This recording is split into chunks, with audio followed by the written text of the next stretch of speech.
Hello বন্ধুরা, আমি দীপ আর তোমরা শুনছো ভূতবং। ভূতের রাজ্যে সকলকে স্বাগত।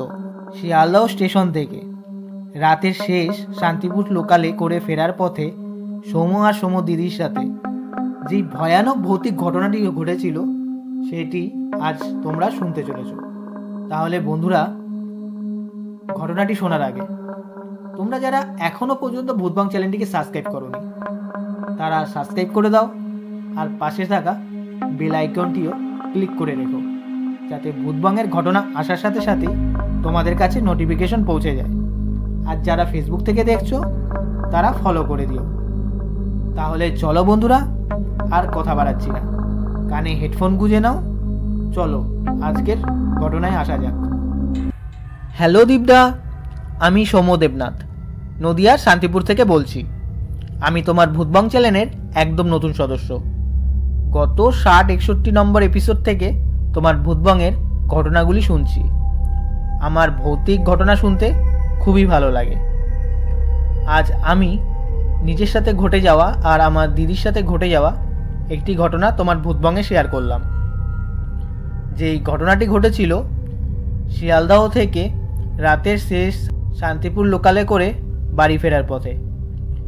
ঘটনাটি যদি ভূতবংয়ে পড়ে শোনাও তাহলে আমি খুব খুশি হব। আমার দিদি শ্বশুরবাড়ি ঝাড়খণ্ডে। ও আমাদের বাড়ি গত বছর অক্টোবর মাসে বেড়াতে এসেছিল। হাওড়া স্টেশন থেকে দিদিকে নিতে আমিই যাই। আমরা বাড়ি ফেরার সময় শিয়ালদহ থেকে রাতের শেষ শান্তিপুর লোকালটা ধরি। আমরা ট্রেনের একদম সামনের কামরায় গিয়ে উঠি। সামনের দিকে কামরায় তেমন ভিড়ও ছিল না, ফাঁকাই। আর আমরা যেই কামরায় উঠি সেই কামরায় কোনো প্যাসেঞ্জারও ছিল না। আমরা তো ভেবেছিলাম যে আমাদের কামরায় মনে আর কেউ উঠবে না। ট্রেনটা যখনই ছাড়ে তখন দেখি একটা ছেলে আর মেয়ে দৌড়ে দৌড়ে আমাদের কামরায় ওঠে। আমরাও মনে মনে একটু শান্তি পাই। যাই হোক, কেউ তো উঠলো ট্রেনে। ছেলে মেয়েটা আমাদের থেকে একটু দূরে গিয়েই বসলো আর দুজন নিজেদের মধ্যে ঝামেলা করে যাচ্ছিল। আমি আর দিদিও নিজেদের মতো বসেছিলাম। আমার ঘুমঘুমও পাচ্ছিল খুব। ট্রেনটা শিয়ালদহ স্টেশন ছেড়ে কিছুটা দূরে গিয়ে থেমে যায়। ট্রেনটা যখনই থামে সাথে সাথে দেখি ওই ছেলে আর মেয়েটা ট্রেন থেকে নেমে গেল ওই ফাঁকা জায়গায়। দিদি আমাকে বলে, কি রে, দুজন নেমে গেল কেন? সুইসাইড করবে নাকি? আমি বলি, কি জানি, আজব সব পাবলিক। আমরা জানলার সামনে বসেছিলাম। আমরা দেখতে পেলাম না যে দুজন কোন দিকে গেল। যাই হোক, ট্রেনটা ওই জায়গায় 3-4 মিনিটের মতো দাঁড়ানো ছিল। তারপর ট্রেনটা যেই চলা শুরু করে আমি দেখি সেই ছেলে মেয়েটা দাঁড়িয়ে লাইনের ধারে। আশ্চর্যের বিষয় হলো আমি এখনও সেই দৃশ্য ভুলতে পারছি না। এখনও সেই দৃশ্যটা চোখে ভাসে, যা নিজের চোখে দেখেছিলাম। দেখি সে ছেলে আর মেয়েটা দাঁড়িয়ে আছে, দুইজনেরই মুন্ডু নেই। আর যেই ড্রেস পরে ওদের ট্রেনের ভেতর দেখেছিলাম ঠিক ওই ড্রেস পরাই ছিল। প্রথমে নিজের চোখকে বিশ্বাস করতে পারছিলাম না, তাই দিদিকে তাড়াতাড়ি দেখাই। ওই দেখে দিদি চিল্লিয়ে ওঠে। ধরলাম আমি ভুল দেখেছি, কিন্তু দিদিও সেম জিনিস দেখে। দিদি খুব ভয় পেয়ে যায়। যাই হোক, ট্রেনটা রানিংয়ে চলা শুরু করে।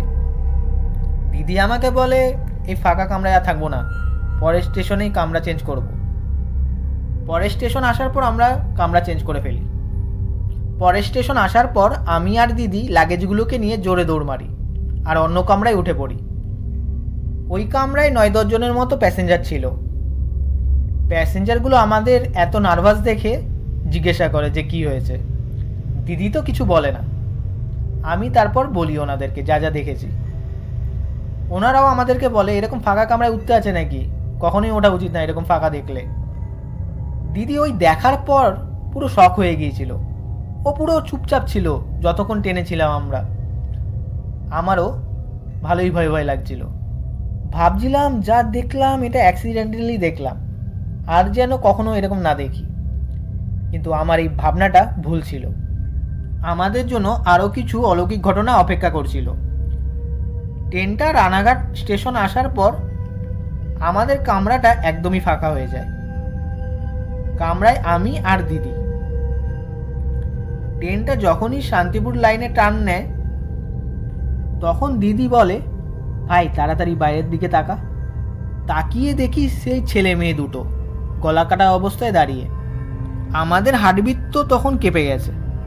একবার না দুইবার সেম জিনিস দেখা। আমরা তখন ভেবে পাচ্ছিলাম না আমাদের সাথে এটা কী হচ্ছে। যাই হোক, শান্তিপুর স্টেশনে পৌঁছাই। প্রথমে আমি ট্রেন থেকে নামি। দিদি যেই নামতে যাবে দিদি ট্রেন থেকে নিচে পড়ে যায়।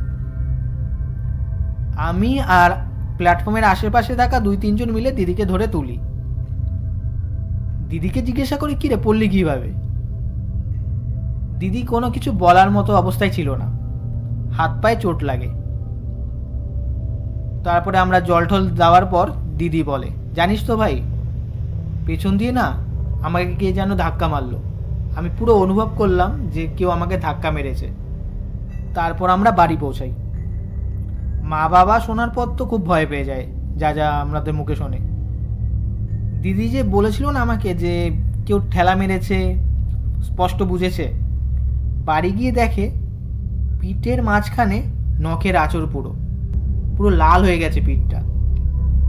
এই ঘটনার পর দিদির কয়েকদিন শরীর খুব খারাপ ছিল, মানে খাওয়া দাওয়া ঠিকভাবে করতে পারছিল না। তারপর আমাদের এলাকায় এক কালী মন্দিরে নিয়ে যাওয়া হয়। ওইখানেই দিদিকে ঝাড়িয়ে দেওয়া হয় আর আমাকেও ঝাড়িয়ে দেওয়া হয়। তারপর কোনো কিছু ঘটেনি, কিন্তু দিদির শরীর মোটামুটি 2 সপ্তাহের মতো খারাপই ছিল। তারপরে ও ঠিক হয়ে যায়। এই ছিল ঘটনা। মানে এই দৃশ্যটা আজও আমরা যদি ভাবি এখনও গায়ের লোম খাড়া হয়ে যায়। দীপদা, আমাদের এই ঘটনাটি যদি ভূতবাঙে পড়ে শোনাও তাহলে খুব খুশি হব।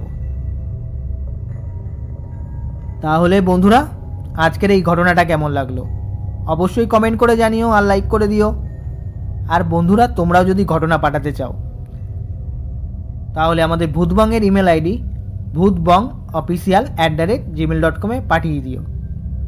তাহলে বন্ধুরা, আজকের জন্য এইটুকুই। Tata, by.